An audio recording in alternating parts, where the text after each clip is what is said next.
정치 현안을 두 청년 정치인의 국대급 입담으로 풀어봅니다. 신인규, 문성호와 함께하는 신문고. 신인규 변호사, 문성호 전 개혁신당 대변인 모셨습니다. 어서 오세요. 네, 안녕하세요. 네, 안녕하십니까. 신문고라 하니까 정말 많이 울려주십시오. 그래야지 우리 국민들의 귀가 시원해집니다. 네, 신문고 북을 때리는 심정으로 임하겠습니다. 저도 열심히 한번 해보겠습니다. 그나저나 혹시- 확인 들어가야 됩니다. 근데 아니 혹시 우리 두 분 예. 팬클럽 오늘 풀었어요? 아니 오늘 우리 유튜브 댓글창이 지금 난리가 났다는데 원래 되게 조용한 곳인데. 아이돌급의 우리 문 대변인과 예. 우리 또 진행도 맡고 있는 우리 예. 앵커의 우리 신 대변인. 딱 보시면 아시겠지만 네. 문성호 대변인 팬클럽이 있으면 있지 저는 없습니다. 바로 자복을 하시는 거예요? 네, 저는 아니에요. 없습니다. 근데 신인규님 아니, 응원합니다. 아니 정말 네. 많아요. 여기 댓글 올라오는 거 아유, 보면은. 아닙니다. 지금 감사합니다. 예. 네네네. 뭐 얼마나 저한테 지금 곤란한 질문하시고 이렇게 띄워주십니까? 자, 지난번에 제가 비정규 코너를 함께 했었는데요. 청취자분들 반응이 뜨거워서 2주에 한 번 만나는 정규 코너로 편성을 해봤습니다. 앞으로도 잘 부탁드리겠습니다. 네, 네. 신문고. 네, 첫 질문 하겠습니다. 최상목 대통령 권한대행의 이제 마은혁 후보자 임명 보류가 타당한지 이걸 따지는. 근데 이제 헌법재판소가 오늘 오후 2시 선고를 앞두고 또 2시간 전에 다음 주 10일로 심리 재개를 한다라고 했어요. 근데 이제 이렇게 된 거, 헌재가 이렇게까지 갑자기 급작스럽게 태세 전환하고 입장을 바꾼 이유 뭐라고 보세요? 우선은 헌법재판소는 단심제고요. 네. 우리 육공화국 헌법의 산물입니다. 네. 그래서 헌법재판소가 헌법을 해석하고 적용해서 이제 국가적 위기 때마다 아주 큰 일을 담당해 온 네. 건데 이번에도 윤석열 대통령에 대한 탄핵 외에도 사실 한덕수 총리도 헌법과 법률 위반으로 탄핵을 네. 당했고요. 네. 그리고 사실 최상목 대행도 우리 헌법에서 마땅히 임명하라고 하는 국회 선출 몫의 3명의 헌법재판관 임명을 거부하면서 네. 2명만 임명하고 1명은 안 하니까 사실은 이제 권한쟁의 심판까지 간 것이거든요. 근데 이런 상황 속에서 자꾸 이게 시간이 길어지다 보니까 좀 헌법재판관들에 대한 도 넘은 인신 공격이나 그런 정체성 공격도 네. 많이 있었고요. 네. 이런 것들 때문에 아마 헌법재판소가 조금 더 네. 신중에 신중을 기하기 위해서 저는 조금 그 변론 재개를 통한 또 심리 연장 네. 그 후에 이제 결론을 내리기 위한 포석 아닌가 저는 그렇게 생각하고 저는 결론부터 말씀드리면 이거는 최상목 대행이 한 명의 헌법재판관 마은혁 후보자를 임명하지 않은 것 자체가 위헌이고요. 헌법재판소의 결정도 지금 받아들이지 못하겠다라는 불복의 움직임이 이어지고 네. 있는데 그건 더 심각한 위헌 꽃배기다. 저 그렇게 생각합니다. 네. 그러니까 지금 뭐 절차 주계 문제에 대해서 뭐 이의를 제기하는 부분도 뭐 이야기가 있을 수 있다라고 생각하지만 네. 지금 헌재에서 이것을 좀 뒤로 미루는 모양새가 나오는 것은 네. 최근에 뭐 어떤 우리가 계엄 정국이 터졌을 때 모두가 예상했던 것과 달리 생각보다 지금 윤석열 대통령에 대한 지지세가 여전히 남아 있어요. 네. 그렇기 때문에 좀 박근혜 대통령 탄핵 정국처럼 그냥 마구잡이로 때려버릴 수는 좀 없다라고 판단하는 게 아닌가 이런 생각이 조금 들고요. 네. 근데 저는 이제 방금 신인규 변호사님께서 얘기하신 부분에 동의를 하는 것이 네. 지금 이 헌법재판관에 대한 임명 절차는 네. 뭐 국회의 몫과 뭐 대통령의 몫 이런 게 정확하게 나눠져 있고 이 부분은 국회에서 올린 것을 사실 승인만 하는 거지 않습니까? 네. 근데 이런 것을 지금 권한대행이 대통령이 해도 문제가 될 이야기들을 권한대행이 행한다. 이런 네. 건 저는 좀 올바르지 않다라고 생각은 우선 하고요. 네. 근데 또 이것이 어떤 지금 대통령의 탄핵 정국이 되고 그 다음에 또 권한대행에 대한 탄핵 정국이 되고 거기에 대한 또 뭐 권한쟁의가 일어나면서 다시 한번 또 탄핵 얘기들이 나오고 있단 말입니다. 그러니까 이런 식으로 가면 결국엔 그 다음에 사람에게 미뤄질 뿐이라고 생각을 하기 때문에 네. 이런 부분은 지금 더 끌지 말고 정치적으로든 어떻게든 풀어가는 게 맞다라고 생각합니다. 네. 네. 대통령에 대한 지지세가 남아 있다라는 표현을 하셨는데 네. 없던 지지세가 늘어나는 것 같지는 않으세요? 없던 지지세가 늘어났다라고 보기는 좀 어렵다고 보고요. 네. 왜냐하면은 지금 대통령께서 계엄을 이제 하신 이후에 사실 지지를 받을 수 있는 뭔가 이전에 지지를 하시지 않던 분들에게 지지를 받을 수 있는 모습을 좀 보여준 건 없다라고 생각을 해요. 그럼에도 지금의 어떤 지지율이 나오는 것은 결국 과거 지지층들이 지금의 어떤 정국에서 결집한 모습이라고 저는 생각을 하기 때문에 뭐 새로운 지지를 더 늘리셨다라기보다는 이런 계엄이라고 하는 초유의 사태를 일으켰음에도 여전히 지지세가 유지되고 있다 이렇게 판단하는 게 맞다고 근데 봅니다. 저는 좀 정치인들한테 책임을 묻고 싶은데요. 네. 사실 지금 내란이라는 상황이 뭐 내란 내지는 이 불법 계엄의 연장이 아직 진화된 게 아니거든요. 그러니까 지금 정리가 된 게 아닌데 파면이 너무 확실시되다 보니까 일부 정치인들이 뭐 대선 출마를 운운한다든지 아니면 일부 언론에서도 이 프레임 자체를 미래 권력 쪽으로 좀 자꾸 바꾸려고 하고 있거든요. 뭐 그 개개의 정치인들의 욕심을 제가 뭐 나무랄 수는 없겠습니다만은 이게 정말 대한민국의 헌법을 파괴하고 헌법 재판소까지도 지금 공격하는 이런 상황에서 이 엄중함을 좀 인식을 했으면 좋겠다. 그래서 네. 결국에는 이런 식으로 미래 권력 구도와 내란 진압이 뒤섞여 버리면 책임 소재도 불명확해지고 굉장히 복잡해지거든요. 그래서 저는 조금 더 차분하게 먼저 할 일을 끝내고 그 다음에 또 대선이 열리면 그때 가서 또 치열하게 경쟁하는 것이 좀 순서에 맞지 않을까 네. 그런 생각 듭니다. 근데 이제 그 국민의힘 권성동 원내대표가 기자간담회 열고 헌재가 인용하더라도 최대형은 마은혁 후보자 임명을 거부해야 한다. 즉 헌재 결정을 따르지 말아야 한다고 했는데 이렇게 되면 지금 두 분의 말씀까지 좀 배치됩니다마는 최대행의 입장이 좀 곤란해지게 생겼습니다. 어떻게 보세요? 아니 근데 이런 일이 뭐 한두 번이 아니었죠. 그러니까 과거에도 방통위의 구성에도 사실 뭐 이진숙 위원장에 대해서는 탄핵이 이제 기각이 됐습니다마는 그 전에도 야당에서 추천한 인사들을 지속적으로 임명을 거부하면서 문제를 만들어 왔었는데 네. 이번에도 지금 권성동 원내대표가 이런 식으로 헌법재판소 자체의 구성을 막고 그러니까 헌법을 위반하는 거죠. 게다가 헌법재판소가 어떤 결정할지는 모릅니다마는 그 최종적 권위를 지금 부정하는 발언 네. 아니겠습니까? 근데 이런 식으로 정치인들이 사법부 특히나 사법부에서도 가장 중요한 역할을 한다고 하는 이 헌법재판소의 기능까지도 뒤흔든다면 이거 민주공화국이 가능하겠습니까?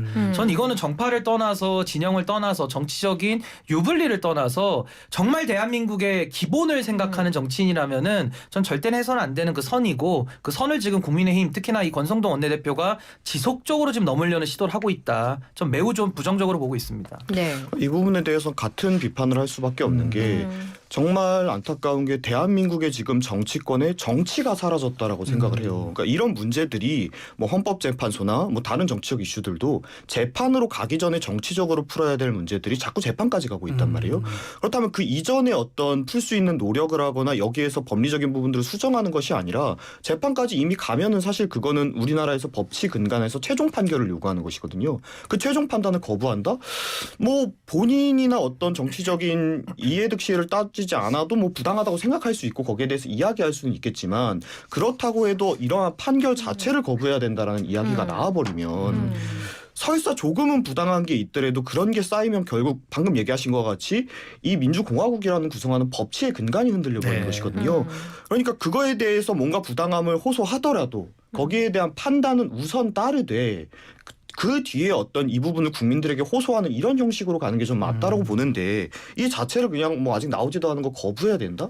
이렇게 말하는 거는 좀 무책임의 이제 산물이라고 생각합니다. 그리고 이게 네네. 두 가지 모순이 있는 게 네. 일단은 윤석열 대통령 억울하다는 논리 아닙니까? 그럼 억울하면 억울한 점을 소명하면 될 일이지 네. 이런 식으로 재판관들을 공격해서 재판 자체를 부정할 일인가라는 그 첫 번째 의문이 있고 또 하나는 지금 국민의힘에 이런 주장하시는 분들 대다수가 법조인 출신들입니다. 네. 심지어 과거에 판사, 검사 지내셨던 분들이거든요. 네. 그럼 이분들이 과거에 입장을 바꿔놓고 지금의 판검사들을 지켜볼 때 본인들이 재판할 때는 그거 불복하면 가만히 안 있었을 분들인데 이제 와서 본인들이 정치한다고 후배 법관들 내지는 동료 그 소위 말하는 다 연손 동기들일 텐데 네. 그분들이 지금 헌법재판관대에서 어떤 결정을 할 때 이걸 불복하고 들어가는 것은 자신들의 인생에 대한 좀 자기 모순 아니냐 좀 그런 생각도 듭니다. 근데 저희가 이제 일부 이슈가 먼데이 시간에도 잠깐 얘기가 나왔었는데 헌법재판소가 그렇다면 먼저 심의해야 될 한덕수 총리에 대한 탄핵 심리를 하고 대통령 심리를 하고 그렇게 보이는 게 맞는데 대통령 거를 먼저 하는 것이 정치적인 판단 아니냐라는 비판에 대해서는 뭐라고 하십니까? 아니 그 앵커께서 말씀하신 대로 왜 한덕수 총리 걸 먼저 해야 네. 되죠?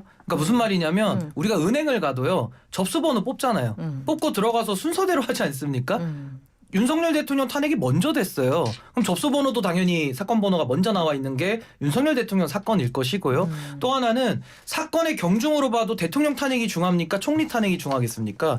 먼저 접수됐고 중하기 때문에 대통령 탄핵을 먼저 하는 거고 그것이 헌법재판소의 지금 일관된 결정으로 보여지는데 여기에 불복하는 일부 국민의힘의 인사들이 본인들이 마치 헌법재판소 구성원들처럼 뭐가 먼저다 저쩌다 이런 식의 평가를 하는 것 자체가 전 헌법재판소 흔들기다. 이 질문은 그런 그렇게 것 같아요. 봅니다, 그러니까 저는. 최대행의 문제는 사실 한 총리 탄핵을 12월 27일 날 했기 때문에 그게 우선인데 왜 그 이후에 한 최상목 권한대행의 이 권한쟁의에 대해서 먼저 하겠다 했는지 그건 아니 지금- 근데 그 부분은 또 별도로 설명드릴 게 네. 권한쟁의 심판하고 탄핵 심판은 종류가 다른 거예요. 네. 그러니까 종류가 다른 것들이 접수가 다 돼서 헌법재판소가 이제 가나다로 다 그 번호를 부여하거든요. 그렇게 해서 헌법재판소가 나름의 순서를 종류별로 받아서 권한쟁의 같은 거 굉장히 간단하거든요. 그리고 네. 정족수도 6인 이상이 아니라 과반수로 완화돼 있습니다. 그래서 빨리 하는 건데 이런 일일이의 판단에 대해 가지고 정치인들이 뭘 먼저 해야 된다는 식으로 정답을 정해버리는 순간 네. 많은 시민들이나 많은 국민들께서는 오해하실 가능성이 많이 생긴다. 전 사법분들계는 중단돼야 된다고 저는 봅니다.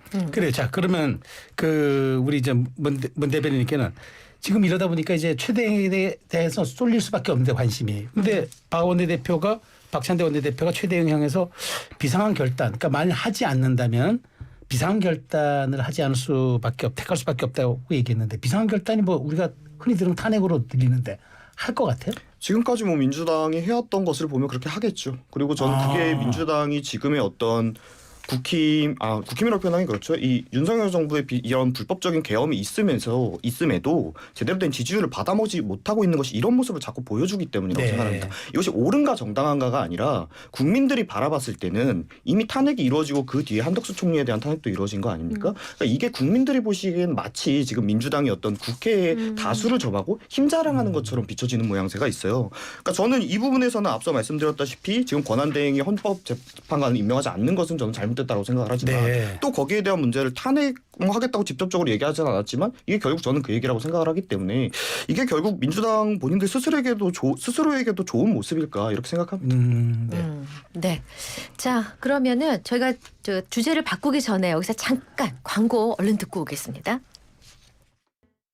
네, 이슈앤 피플 월요일 순서 함께하고 계십니다. 자, 오늘 신인규, 문성호님 이 두 분의 이름을 따서 신문고라고 정해보고 본격적으로 첫 스타트 끊었습니다. 다음 주제.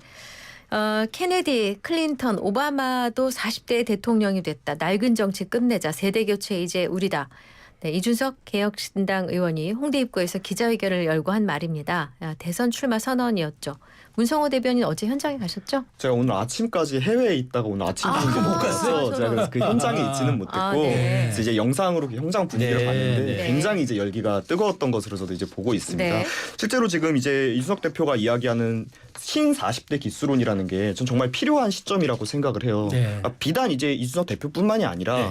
지금 아무래도 뭐 국제 정제적으로는 뭐 신냉전 그렇죠. 그리고 흔히 얘기하는 AI로 새로운 산업혁명이 그렇죠. 온다라는 이런 이야기가 나오고 있는 과정에 사실 지금 우리나라가 여기에 발맞춰 따라가고 있지 못하거든요. 네. 결국에는 세대 교체가 정말 필요한 시점이라고 생각을 하는데 저는 이게 그 세대 교체의 시발점이 될 수 있다라고 생각을 합니다. 네, 네. 자, 근데 이제 그 좀 약간 전격적이다 보니까 이제 이 의원의 출마 선언이 이제 오늘 아침 한 라디오에서 신동국 그 대변인이 이런 얘기를 하더라고요. 경선이 필요한 사람도 아닌데 이 시점에 출마 선언이 무슨 의미가 있냐. 그냥 당의 내홍을 덮으려는 것 아니냐. 대선 출마 선언이 내홍을 덮으려는 의도다 이런 말이 나올 정도로 외부에서 지금의 개혁신당 내용 심각하던데 하루 두 번 지도부 회의를 한다고 합니다. 각기 다른. 이거 어떻게 봐야 돼요? 그러니까 지금 개혁신당의 내홍이 이제 내전으로 간 상황인 것 내전이다. 같고요. 그리고 지금 허은하 이제 선출된 지도부죠. 그렇죠. 그리고 이제 지도부라고 주장하는 이제 천하람 지도부 네. 두 개가 이제 운영이 되는 것 같은데 사실 가처분까지 갔다고 하면 이제 법원의 손에 당의 네. 운명을 맡길 수밖에 없는 사실 뭐 갈등의 극한이라고 볼 수밖에 없을 겁니다. 네. 네. 근데 이게 참 아이러니한 게 이준석 의원이 국민의힘 당 대표 시절에 이제 본인의 서사 속에 어떠한 이제 바람이 불어서 본인이 이제 당 대표가 됐는데 임기를 마치지 못하고 당시에 국민의힘의 절대 다수 구성원들이 물러나라. 라고 할 때 이준석 의원이 버티다 보니까 이제 소송까지 하면서 가처분 국면이 있었거든요. 제가 그 당시에 이준석 의원이 이제 피해자 입지에 있었기 때문에 제가 뭐 당원들을 대리해서 소송도 한 입장에서는 그때 그 소위 말하는 권성동 원내대표와 국민의힘의 주류가 했던 그 논리를 가지고 지금 허은하 대표를 사실상 축출시키고 있는 이런 상황이 본인의 그 대선 출마 가도에 어떻게 국민들에게 비춰질까가 하나 좀 의문이고 네. 네. 또 하나는 이 명태균 이슈가 아직 정리가 되지 않았지 않습니까? 네, 네. 뭐 국민의힘에 연루된 사람들이 하도 많다 보니까 뭐 그래서 자신감이 있는지는 모르겠습니다만은 아마 이런 부분들에 대해서도 조금 더 시선을 좀 분산시킬 필요성 때문에 아직 파면도 이루어지지 않았는데 조기 대선이라는 것도 사실상 출마 선언이라는 그렇죠. 조금은 네. 특이한 형태로 네. 이제 대선에 대해서 이제 군부를 띈 거기 때문에 저는 그런 부분들은 이준석 의원이 가지는 좀 자신감 있는 행보안에 많이 배치되는 좀 조급함 아닌가. 조급함. 그리고 무책임 아닌가. 당에 대한 분란을 놔두고 오히려 대선을 나가겠다는 게 조급함과 무책임이 좀 뒤섞여 있다. 그런 생각이 들고 전 이 불판 교체에 대해서도 한 말씀만 드리면 차라리 여기 계신 우리 문성호 대변인 같은 분이 불판 교체를 들고 나오거나 세대 교체를 얘기하면 제가 수긍을 하고 비판할 논리가 없어요. 네. 근데 이준석 의원의 특수성은 26살에 비대위원이 돼가지고 직업이 비대위원으로서 14년 이상 정치를 했고 당 대표를 해서 대선과 지선을 이기는 데까지 왔다라는 본인의 히스토리가 있지 않습니까? 네. 그러면은 그동안에 불판을 간다 그러면 이준석 의원이 불판 위에서 삼겹살 안 구워 먹었겠습니까? 본인도 많이 구워 먹은 불판이거든요. 네. 그럼 자기가 구워 먹어서 불판이 타서 이제 탄내들이 묻은 건데 이걸 교체하겠다는 것은 스스로의 자기 부정이 될 수가 있다. 그래서 저는 이준석 의원을 얼마나 국민들이 신선하다고 받아들이느냐. 과거에 이준석 바람이 불 때와 지금은 많이 좀 다르지 않는가. 네. 그래서 이 불판론이 좀 와닿지는 않았다라는 평가를 드립니다. 네, 우선 반론. 몇 가지 이제 좀 사실관계를 좀 정정을 하고 가면요. 네. 지금 이제 개혁신당의 허은하 대표를 이제 위시한 지도부는 저희 당원 소환제에 의해서 89%의 찬성을 압도적인 찬성으로 이제 지도부에서 물러나셨기 때문에 지금 뭐 얘기하신 바는 사실관계가 전혀 맞지 않는 부분이 있고요. 그리고 이준석 대표가 이제 국힘에서 이제 대표가 쫓겨날 때와 지금 상황이 이제 뭐 같다라고 네. 얘기를 하셨는데 그 당시에는 이제 윤리위에서 아무런 정말 근거 없는 나중에 결국 다 무혐의가 네. 난 아무런 근거 없는 루머를 이제 명분 삼아서 쫓아냈던 것이기 때문에 지금 이제 당원들의 압도적인 그런 의견 표현 속에서 지도부가 교체된 것과는 다른 상황이라는 걸 네. 분명히 말씀드리고요. 그 당시에 이제 신인규 변호사님도 이 부분에 대해서 당원 소환제로 했다라면 이준석 대표가 뭐 명분이 없지만 네. 이라고 이 방송에서 이야기하신 걸 제가 들었었는데 지금 다르게 이야기하시니까 제가 뭐 조금 놀랐고 근데 이제 그 뒤에 얘기하신 부분에서 이준석 대표가 이제 정치인으로서의 경력이 많은 건 사실이죠. 그렇기 때문에 뭐 이 불판 교체에서는 이제 뭐 전혀 새롭지 않다라고 얘기하시지만 저는 오히려 그게 이준석 대표의 강점이라고 생각을 합니다. 네. 사실 뭐 저도 이제 정치권에 오면서 뭐 아무래도 나이가 정치권에서는 좀 젊다 보니까 이전까지 논의되지 않았던 뭐 젠더 이슈라든가 이런 부분에 대해서 가지고 온 것들이 많아요. 그러니까 뭐 네. 새로운 사람이라고 할 수는 있죠. 네. 하지만 정치적으로 아직 어떤 경력도 좀 일천하고 제 스스로도 부족한 부분이 많습니다. 그런데 이준석 대표는 나이도 젊을 뿐만 아니라 나이가 젊어서 어쩔 수 없이 가질 수밖에 없는 경험의 부족마저도 전혀 가지고 있지 않은 사람이죠. 그렇다고 이분이 경력이 오래됐기 때문에 뭔가 구태의연한 어떤 그런 의제들과 아젠다만으로 정치냐 전혀 그렇지 않죠. 방금 얘기했던 젠더 이슈나 페미니즘 이슈 지금은 완전히 정치권에서 굉장히 중요한 이슈로 다뤄지고 있지만 저나 아니면 이준석 대표가 처음 이야기했던 2018년도 19년도 정치권에서 아무도 이야기하지 않던 주제들이거든요. 그러니까 비단 이것뿐만 아니라 앞으로 저희들에게 정말 새로운 아젠다들이 많이 필요한데 그렇다면 지금 젊은 사람 아니면 꼭 젊은 사람이 아니더라도 정치인들 중에 이런 기존에 가지고 오지 못했던 아젠다를 가지고 올 수 있는 사람이 누군가. 네. 그리고 그걸 가지고 와서 제대로 핸들링해서 정치권에서 쟁점으로 다룰 수 있는 경력이 있는 사람이 누군가. 그럼 저는 이준석 대표가 당연히 이 불판 교체론의 최앞선 기수가 될 수밖에 없다라고 생각합니다. 조급함에 대해서. 아니, 요거는 제가 네네. 바로 잡을 게 있어가지고 과거에 이준석 의원 축출 때 제가 당원 소환제로 하는 거는 양해하지만 그때 당시는 당원 소환제가 아니라 윤리위를 통해서 쫓아냈거든요. 그러니까 윤리위라는 것은 형사 절차가 나오지도 않았는데 윤리위를 통해서 먼저 잘라내다 보니까 그 부분은 차라리 당원 소환제로 최소한의 적법성을 지켜라라는 주장을 이제 오해를 하신 것 같고 네. 이번에는 당원 소환제가 왜 문제냐면요. 당원 소환제를 하려면 당원에 보시면 아마 문 대변인이 더 잘 아시겠지만 법규 위반이 들어가 있습니다. 근데 법률 위반 사항이 지금 허은하 대표 쪽은 없는데 무리하게 당원 소환제를 추진하고 또 거기다 당무감사위원회도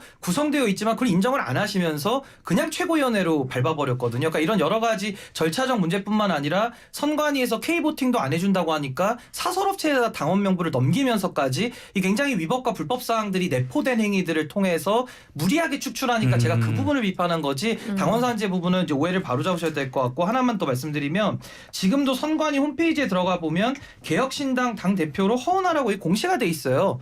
근데 이런 상황에서도 아무 근거 없이 허은하 대표 쪽이 오히려 당원 소환제로 축출이 완성됐다라고 주장하는 것은 아직 법원의 가처분 결정도 나오지 않았고 선관위가 가지는 이런 공정력이나 행정기본법상의 여러 가지 법률적 효과를 봤을 때는 조금 주장 자체는 잘못됐다. 그 부분은 제가 이 법률적인 거 부분에서 바로 사실관계를 좀 바로잡아야 짧게. 되는데 네, 짧게. 네, 중요한 지금 건 뭐 아닌데 위반 사항이 말씀하시니까. 없다라고 하셨는데 저희 지금 이제 개혁신당의 지도부 같은 경우에는 이제 집단 지도 체제를 가지고 있어서 이제 대표를 따로 뽑고 최고위원을 따로 뽑는 것이 아니라 네. 가장 많이 득표한 사람이 그렇죠. 대표가 네. 그 다음 분들이 이제 최고위원이 네. 되는 구조기 때문에 네. 임명은 이제 몇몇 이제 당직 흔히 얘기하는 사무총장이나 이런데 임명권은 당 대표가 가지더라도 여기에서 면직을 하게 한 임명권은 네. 최고위 의결로 하게 되어 있습니다. 네. 그런데 이런 부분을 절차적으로 지키지 허 대표께서 지키지 않으셨기 때문에 네. 이런 과정에 이르렀던 것이고요. 그러니까 이런 부분에 마치 뭐 여기가 아무것도 위반한 것이 없는데 이렇게 했다라고 이야기하시는 건 사실관계가 맞지 알겠습니다. 않다는 일단 점 허나 이야기를 대표가 오늘 드리겠습니다. 주인공은 아니었기 네, 때문에 네, 네. 일단 근데 아까 그 조급함에 대해서는 저는 설명을 듣고 싶어요. 우리 문 대변인의 조급하다, 무책임하다.